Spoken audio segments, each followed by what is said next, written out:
She cheated on me from the jump. I'll be honest, I'm 23 years old and in college right now, and my partner is in graduate school, but the relationship was serious and had been 14 months long, and we had been talking about perhaps getting married after I finished, which was meant to be in December. I flunked because of this, and while the school cleared my record, it's now 9 weeks from today. We had this plan to get married, then after she finished a year later, if I had the money, we would fly to Brussels for a honeymoon and then decide whether or not to have a family. If any of that is too risky on Rule 1, I apologize, but I am not attempting to breach any rules. To me, it is a serious, long-term relationship, which is why I believe it belongs here. I kept quiet about it because I was embarrassed that it happened to me. I've been cheated on before, but I've never felt so pitiful. My boyfriend and I met in early September 2020, and I believed we had something truly special. We were frighteningly similar, and everything seemed to be wonderful and well behaved. I had a couple moments of concern since she had a few man pals she did overnight excursions with, but I assured myself I was being paranoid. We had discussed whether we were exclusive and committed about a month ago, and the answer was yes, so I was going to trust her. Things began to heat up in early October, but it's a gradual train crash. She began talking about this 30-year-old unsuccessful MMA fighter who was like a brother to her and emphasized his abs many times. I informed her that I wasn't good with it and that I wanted to meet him. She replied, absolutely, you'd get along wonderfully, and I left. A week later, there was a conversation, and I joked that the only reason she dates me is because I can move her stuff. She suddenly appears out of nowhere and says, well, Yufk man can do it, and he can take out my sofa after bashing me into it. I came to a halt, exclaimed, and said that this was not acceptable. She attempted to tell me that my joke was worse, but I was so offended that I asked her straight out whether she had been cheating. First, it is none of your business, and second, you know I would never. She responded. I should have called it right then and there, but I told myself that I was foolish. Fast forward to one night when she gets me these incredibly costly boots out of the blue. She had no reason, she said, but she said I looked pleased, and that was essential, but it was also like $200 boots, and she lives on $800 a month for rent and food, and she is in debt spending more than that. That night, she called and said she needed me badly and was on her way to get me.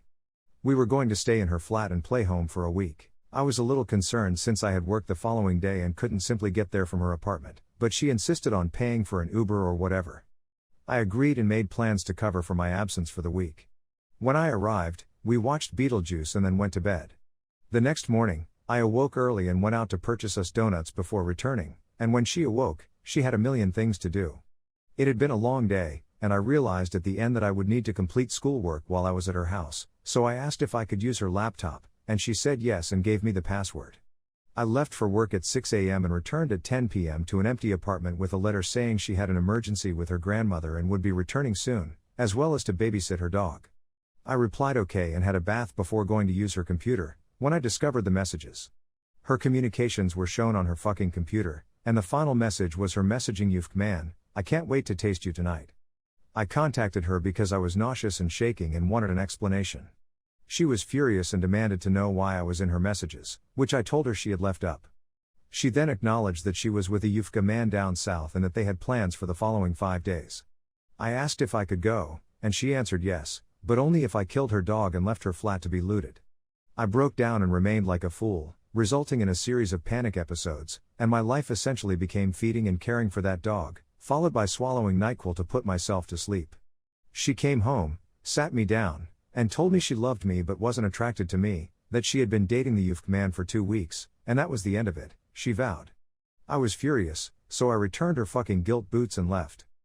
She returned 2 days later, apologizing and expressing her desire to make things right. I decided to forgive her, but she kept calling late at night in this breathless voice that made me sick because I knew she was cheating but didn't accuse her. Then one night she proclaimed me her soulmate, and everything that followed practically shouted OC. R.A.P. I have to go, he's coming down the stairs right now. Goodbye. I knew what was going on, and I was fucking done. I walked away, telling her to herself and that I despised her. That was the day after my birthday, November 9th. I was in a poor position and began drinking again and doing other awful things to myself, nearly dying as a result, but I healed somewhat and wasn't actively messing up my life. I shaved my head, lost 20 pounds in 3 weeks and have since lost another 60, and I stopped seeing people socially, and still haven't since it happened with 3 exceptions with my best friend. Then, in December, she returned. She realized she was a monster and wanted to make things right. I told her I disliked her and didn't want to see her, but she threatened to injure herself, so I caved and let her take me to her apartment. I held her while she cried nonstop about how she was a monster and how no one but me had ever loved her and blah blah blah. I gritted my teeth and struck a pact with myself. I'd try to forgive, but there would be rules, and she was on thin ice. We really spent a whole day and a half drafting the contract she insisted on retaining on her Google Drive and a point system for her transgressions since she didn't trust me not to walk away for no reason. We spent Christmas together watching movies and decorating a tree, and she broke down again and confessed. Apparently, she was seeing other guys the whole time we were together, and to top it off, her nasty former boyfriend wasn't her ex until 2 months into our relationship. She said he was violent, but I honestly doubt it. After the event, I checked into him and it seemed she had all the cards and pushed him into the army to get rid of him so she could about. I told her to stop talking because I didn't want to hear any more of what she was saying. As a result of her deception, I promised myself to strive harder, and so we find ourselves in this situation. We came to an end on the date, and the next morning she texted me, claiming she was ill but wanted to express her affection for me and express her want to speak with me. All right, I said, go get some rest.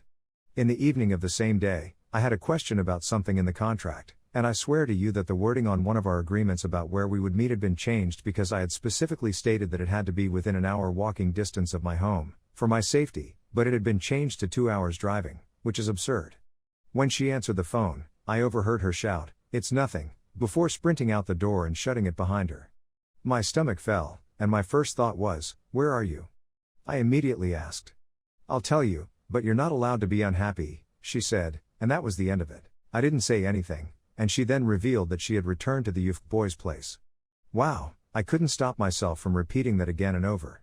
She alternated between saying, "You don't have a right to be mad," and saying, "We were simply sitting on his couch watching Game of Thrones," as she proceeded to repeat the two phrases again. I ended my phone conversation with her and went for a walk. During that night, I walked about 20 miles, just enjoying an out-of-body experience, until I was picked up by my best friend, who drove me home and sat with me the whole way. The real sting is that when I returned to check on the contract later that night while wandering about, she had taken it down. Her social media accounts, Facebook and Venmo, were suspended, and I'm sure she had the other guy suspend my Facebook account as well, so I couldn't alert her. I've been feeling numb ever since, and it's been quite tough for me to get back on my feet. The thought of keeping this bottled up has been torturous, so I'm pressuring myself to say something. I'm not sure what more to say or why I've come to this place. I believe all I really want to know is what it is right now. To be quite honest, it has been really tough and lonely. Although my closest friend checked in on me on January 20th and took me to see my grandmother last Monday, I've been on my own for the most part since then. I can't even bring myself to talk about it with my friends or family since it's too painful and embarrassing for them to hear. I'm really at a loss for what to say at this point.